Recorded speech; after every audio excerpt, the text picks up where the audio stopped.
नमस्कार दोस्तों, स्वागत है आपका साइंस जर्नी में। किसी भी देश का विकास उसके शैक्षणिक संस्थानों पे निर्भर करता है, क्योंकि उसी से शिक्षित आगे चलकर उस देश को संभालते हैं, उसके नियम कानून बनाते हैं और फिर उसे आगे बढ़ाते हैं। इसी तरह भारत में 70 से ज्यादा बौद्धिस्ट विश्वविद्यालयों के प्रमाण मिल चुके हैं, जिसमें से नालंदा, तक्षशिला, विक्रमशिला जैसे प्रमुख विश्वविद्यालय भी थे। इसमें से 12वीं सदी में नालंदा विश्वविद्यालय को बख्तियार खिलजी ने जला दिया था, ऐसा ही अभी तक हमें बताया गया है। उसने क्यों जलाया था, इस पर सभी इतिहासकार मौन हो जाते हैं। यहाँ पे सबसे बड़ा प्रश्न यही उठता है कि बख्तियार खिलजी तुर्की था, अफगानिस्तान से होते हुए खैबर दर्रे को पार करते हुए पंजाब से गुजरा, दिल्ली तक पहुँचा, फिर उत्तर प्रदेश होते हुए नालंदा पहुँचा और उस नालंदा में जहाँ पे ब्राह्मण वंश सैन वंश का राज्य हुआ करता था, ऐसे में एक तुर्क इतनी दूर से होते हुए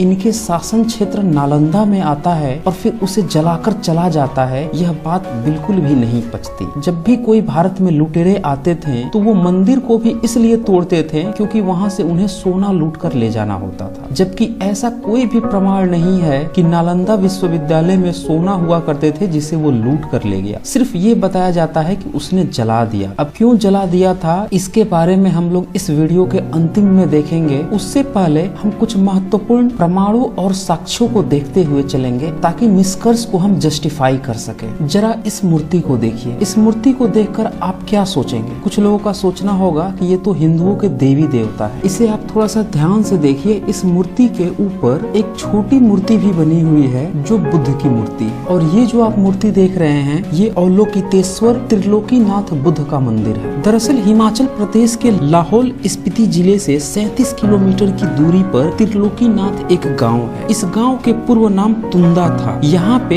यह अवलोकितेश्वर बुद्ध की मूर्ति आज भी विराजमान है, जिसको 10वीं शताब्दी में वहाँ के स्थानीय शासक दिवांजा राणा ने एक व्यवस्थित मंदिर का रूप देते हुए स्थापित किया था। अब जरा सोचिए, अगर इसी मूर्ति के ऊपर से बुद्ध की मूर्ति हटा दी जाए तो ये हिंदुओं की देवी देवता दिखने लगेंगे। चलिए कुछ और आपको दिखाता हूँ। अब जरा इस मूर्ति को देखिए। ये मूर्ति इसी नालंदा विश्वविद्यालय का जो खंडहर है वहाँ पे जो संग्रहालय है उसमें ये मूर्ति है, और इस मूर्ति में 4 हाथ आपको दिख रहे होंगे। इस मूर्ति को भी कोई ये कह सकता है कि ये हिंदू के देवी देवता है, लेकिन मैं आपको बता दूं, आप इसके बॉटम में देखें, यहाँ पे अवलोकितेश्वर दिया हुआ है, 10वीं सदी का है। अब आप सोच रहे होंगे कि बुद्ध के 4 हाथ कैसे हो सकते हैं। कुछ और प्रमाण दिखाता हूँ। जरा इन मूर्तियों को देखिए। इसमें बीच में शाक्यमुनि बुद्धा है, लेफ्ट साइड में अवलोकितेश्वर है और राइट साइड में गुरु पद्म संभावा है। इसमें लेफ्ट साइड की अवलोकितेश्वर बुद्ध की अगर मूर्ति देखें तो इनके सर पर पीछे 3 और मूर्तियां हैं, जबकि आप इस मूर्ति को ध्यान से देखें तो यहाँ पे बहुत सारे हाथ बने हुए हैं, और ऐसी ही मूर्तियां हिंदू धर्मों में भी पाई जाती हैं। अब जरा ये सोचिए कि ये 10वीं सदी की मूर्तियां हैं, और उस समय आज के ब्राह्मण धर्म का एक भी सिंगल मूर्ति नहीं मिला है, न किसी ब्रह्मा का, न विष्णु का, न महेश का, और न किसी और देवी देवता का। अब आप यहाँ पे सोच रहे होंगे कि मैं यहाँ पे बुद्ध की मूर्तियों को क्यों दिखा रहा हूँ, तो जरा एक और मूर्ति आप देख लीजिए। अब इस मूर्ति को ध्यान से देखिए। इस मूर्ति को देखते हुए आप कह सकते हैं कि ये तो बुद्ध की मूर्ति है, लेकिन अगर आप इसके बैकग्राउंड पे देखें तो यहाँ पे लिखा हुआ है श्री तैलिया भंडार भैरव बाबा, बड़ा गांव नालंदा। ये नालंदा कैंपस का ही है। अब आप यहाँ से सीधे सीधे एक कंक्लूजन निकाल सकते हैं कि जो आपको दिख रहा है उसका ठीक उल्टा बताया जा रहा है। और ये लोग कौन है जो मंदिर खोलकर गुरु घंटाल बन के बैठे हुए हैं? अब जरा सोचिए, इस यूनिवर्सिटी को 19वीं सदी में पहली बार अलेक्जेंडर कर्निघन ने खोजा था, और ये गुरु घंटाल तब कहाँ थे? जो लोग हजारों और लाखों साल पुराना अपने धर्म ग्रंथ बताते हैं कि तब से ये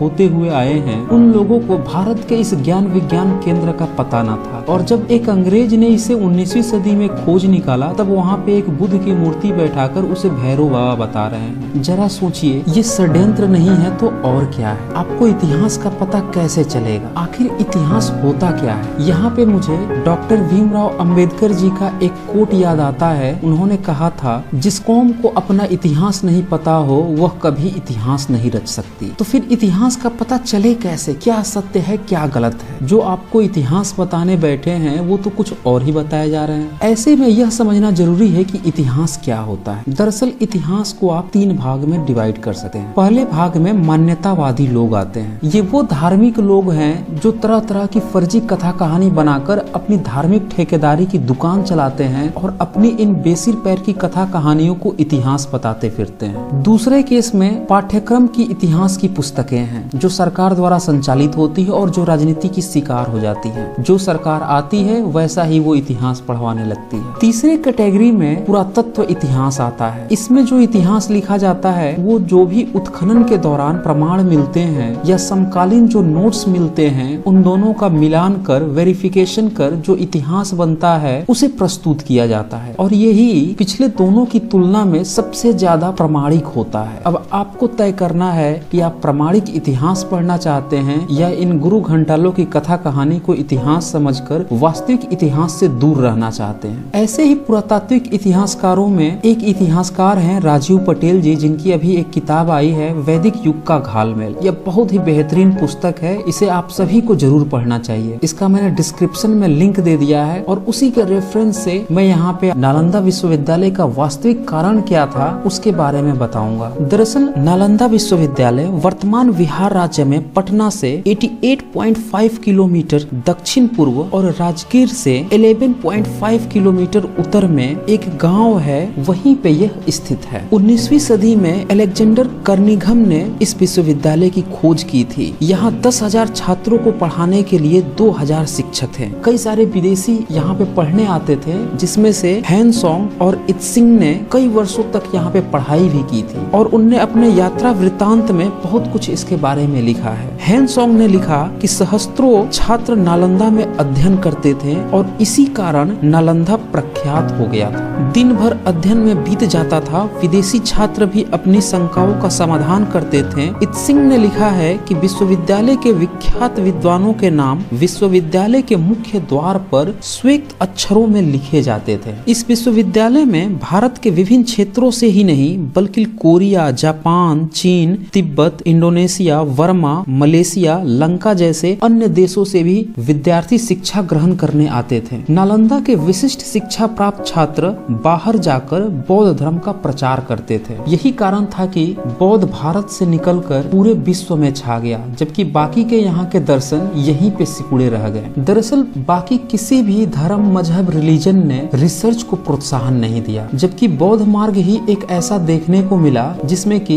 इतने सारे विश्वविद्यालय अंतर्राष्ट्रीय स्तर के पाए गए। शायद इसका मुख्य कारण यही था कि इसमें स्वविवेक को इस्तेमाल करने की प्रेरणा दी गई थी। यह विश्व का प्रथम पूर्णतः आवासीय विश्वविद्यालय था। अत्यंत सुनियोजित ढंग से और विस्तृत क्षेत्र में बना हुआ यह विश्वविद्यालय स्थापत्य कला का अद्भुत नमूना था। इसका पूरा परिसर एक विशाल दीवार से घिरा हुआ था, जिसमें प्रवेश के लिए एक मुख्य द्वार था। उत्तर से दक्षिण की ओर मठों की कतार थी और इनके सामने अनेक भव्य स्तूप और विहार थे। इन सभी स्तूपों में भगवान बुद्ध की विभिन्न मुद्राओं में मूर्तियां बनी हुई हैं। यहाँ पे एक बात ध्यान दीजिएगा कि यहाँ पे बुद्ध के लिए भगवान शब्द यूज किया गया है और भगवान का मतलब जो हिंदी का भगवान है ईश्वर वो नहीं होता। पाली में भगवान का मतलब होता है जो अपने अंदर के विकारों को मार दे, यानी कि एक इंसान के उच्चतम अवस्था को भगवान कहते हैं। केंद्रीय विद्यालय में 7 बड़े कक्ष थे और इसके अलावा 300 अन्य कमरे थे। इनके व्याख्यान हुआ करते थे। कमरे में सोने के लिए पत्थर की चौकी होती थी। दीपक, पुस्तक इत्यादि रखने के लिए आले बने हुए थे। प्रत्येक मठ के आंगन में एक कुआं बना था। 8 विशाल भवन, 10 विहार, प्रत्येक विहार में भगवान बुद्ध की मूर्ति, अनेक प्रार्थना कक्ष तथा अध्ययन कक्ष के अलावा इस परिसर में सुंदर बगीचे तथा झीलें भी थी। लेकिन इतने बड़े ज्ञान के भंडार के विश्वविद्यालय को बख्तियार खिलजी ने जला दिया, यह अपने आप में एक प्रश्न बन के रह गया और इस प्रश्न का उत्तर देने में अधिकतर इतिहासकारों ने अनंत मौन धारण कर लिया। ऐसा नहीं है कि इन इतिहासकारों को इसकी सच्चाई नहीं पता थी, जरूर पता रही होगी, लेकिन शायद ये इसलिए बताने से डरते रहे इनके पूर्वजों के षड्यंत्रों की कहीं पोल पट्टी न खुल जाए। इसी किताब में आगे ये लिखते हैं, बौद्ध भिक्षु शांतिप्रिय हुआ करते थे, ऐसे में उनके विद्यालयों को, उनके किताबों को जलाने में बख्तियार खिलजी को कोई फायदा न था। फिर भी उसने जला डाला। तो आखिर इसके पीछे कारण क्या था, और उस कारण के लिए ये उस समय की जो राजनीतिक भूमिका थी राजाओं की, उसके बारे में भी बताते हैं। ये बताते हैं कि आज के बिहार और बंगाल वाले भाग पर 12वीं शताब्दी के मध्य तक पाल वंश के अंतिम शासक गोविंद पाल की सत्ता थी। वो बौद्धिस्ट थे। उसके तुरंत बाद इस क्षेत्र की सत्ता सेन वंश, जो कि ब्राह्मण वंश था, उसने पाल वंश को पराजित करते हुए उस क्षेत्र को अपने कब्जे में ले लिया। ये वही ब्राह्मण सेन वंश था जिसने ब्राह्मणी मान्यता के अनुसार सबसे ज्यादा मंदिर बनवाए और जितने भी बौद्ध मठ थे उन सब का ब्राह्मणीकरण किया था। अब आप लोग स्वयं सोचें कि उस समय नालंदा क्षेत्र का शासक लक्ष्मण सेन, जो कि ब्राह्मण वंश का था, उसने बख्तियार खिलजी का विरोध क्यों नहीं किया, जबकि महाविहार 6 महीने तक लगातार जलता रहा। बौद्ध भिक्षु मार दिए गए, स्थानीय जमींदार और राजा द्वारा आग बुझाने का प्रयास भी नहीं किया गया, और न ही ऐसा कोई प्रमाण मिलता है कि वहाँ के जितने भी आचार्य प्रचार्य थे उनको किसी ने बचाने का प्रयास किया। लेकिन अभी भी सवाल यही है कि जब बख्तियार को कोई फायदा नहीं था, फायदा यहाँ ब्राह्मण वंश को था, लेकिन जलाया तो बख्तियार ने, आखिर उसने ऐसा क्यों किया? तो इस पुस्तक में ये लिखते हैं कि 1210 ईस्वी के आसपास 1199 से 1203 के बीच में यह चलाया गया, और इसी के आसपास तबाकत ए नासिरी पुस्तक के लेखक मिनहास उस सिराज अपने किताब में लिखते हैं कि बख्तियार खिलजी को एक जानलेवा बीमारी हो गई थी। उसकी बीमारी को ठीक करने का दावा एक ब्राह्मण वैद्य ने किया और शर्त के रूप में महाविहार को जलाने की मांग रखी। जब उसकी दवाई से बख्तियार ठीक हो गया तो शर्त पूरा करने के लिए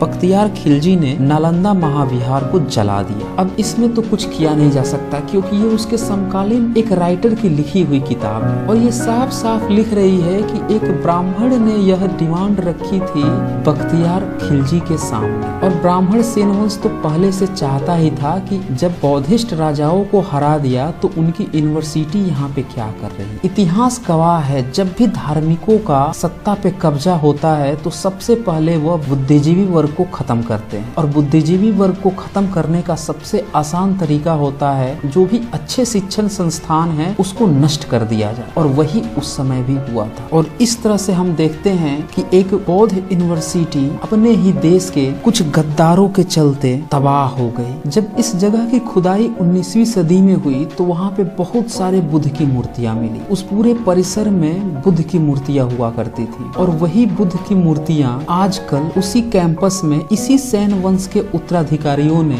मंदिर बनाकर तैलिये बाबा और भैरव बाबा बताकर कब्जा लिए। तो इस तरह से एक नास्तिक बुद्ध, ज्ञानी बुद्ध को पहले धर्म बनाया गया, फिर उन्हें ब्रह्मा विष्णु महेश बना दिया गया, और फिर उनके नाम पर चढ़ावा चढ़ाने जाने लगे। जरा सोचिए, नालंदा विश्वविद्यालय से पहले वो बुद्ध थे और आज की डेट में वो तरह तरह के देवी देवता बन गए। ये है पाखंड धर्मों का। कल की डेट में जो हमारे महापुरुष हैं, यूनिवर्सिटीज के बाहर उनकी मूर्तियां लगती हैं या चौराहे पर लगती हैं, उनके ऊपर कोई मंदिर बना के और चढ़ावा लेने का धंधा शुरू कर दे और कहे हम इनके नाम पर एक धर्म चला दिए। वही हुआ बुद्ध के साथ भी, बुद्ध धर्म बना दिया। और जिन लोगों ने बुद्ध धर्म का विरोध किया तो फिर बुद्ध को ही सिंदूर, टीका, कपड़े बदलकर ब्रह्मा विष्णु महेश और दुर्गा और काली बना दिया। शुरू हो गया एक नया धंधा। तो ये है भारत का एक्चुअल इतिहास। आप समझ सकते हैं कि नालंदा विश्वविद्यालय जलाने के पीछे कितना बड़ा षड्यंत्र रहा था, कैसे एक मार्ग को धर्म में बदल दिया गया, और इस सच्चाई को दबाने के लिए तरह तरह की फालतू फालतू किताबें लिखी गई। एक खास बात इस नालंदा विश्वविद्यालय की ये रही कि यहाँ पे जो प्रमाण मिले हैं उसमें न तो संस्कृत मिला और न ही कोई धार्मिक ग्रंथ। तो मिलता भी कहाँ से, क्योंकि ये सारी देवी देवता और ये कथा कहानी तो इस विश्वविद्यालय के नष्ट होने के बाद बनी है। वहाँ पे पाली के प्रमाण मिले हैं, वहाँ पे अन्य क्षेत्रीय भाषाओं के प्रमाण मिले, लेकिन संस्कृत का एक सिंगल प्रमाण नहीं मिला। तो इस तरह से ये पूरे के पूरे ढकोसले